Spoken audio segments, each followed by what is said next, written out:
నీ దుఃఖాన్ని చూసి దేవుడు ఆయన మూలుగుతాడండి. నువ్వు ఏడుస్తూ ఉంటే నీతో పాటు ఆయన ఏడుస్తాడు తెలుసా? కనబడంతే ఆయన. నువ్వు ఏడుస్తూ ఉంటే, నువ్వు బాధపడతా ఉంటే, నీ బిడ్డల కొరకు, నీ వ్యాపారం కొరకు, నీ అప్పుల కొరకు, నీ సమస్యల కొరకు నువ్వు ఏడుస్తూ ఉంటే నీకు తెలియకుండా ఆయన కూడా ఏడుస్తాడు. నేను అంటాను, నేను యేసుప్రభు వారు మూలుగుతూ ఏడవడం ఎవరికైనా కనబడిందా? ఎవరికి కనబడలేదు. రాస్తున్నాడు పరిశుద్ధాత్మ, ఆయన ఆత్మలో మూలుగుతున్నాడు. ఎవరిని బట్టి? వాళ్ళు ఏడుస్తున్నారు. ప్రభా నువ్వు ఉంటుంటే అంటే వండర్ఫుల్. ప్రభా నువ్వు ఉంటుంటే నా తమ్ముడు కొన్నిసార్లు మాకు ప్రభా నువ్వు ఉంటుంటే, అయ్యా నువ్వు నాతో ఉండుంటే, నువ్వు మాతో ఉండుంటే అనిపిస్తుంది. నిజంగా ఆయన ఉండే దేవుడు, సదాకాలం ఆయన మనతో ఉండే దేవుడు. నేను అంటాను, ఆయన ఎంత మూలిగాడు చెప్పరా?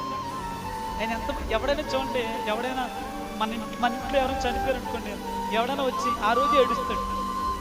ఆ రోజు రాగానే గట్టిగా ఏడ్చేస్తాడు. తర్వాత అవునా కదండి? కానీ యేసుప్రభువు అలాంటాడు కదండి.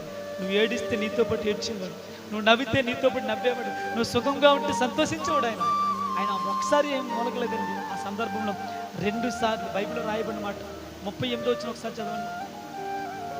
యేసు మరలా, గట్టి చదవాలి, యేసు మరలా తనలో మూలిగాడండి. దేవునికి స్తోత్రం చెప్పండి గట్టిగా. అంటే 2 సార్లు ఆయన మూలిగా. ఎవరిని బట్టి?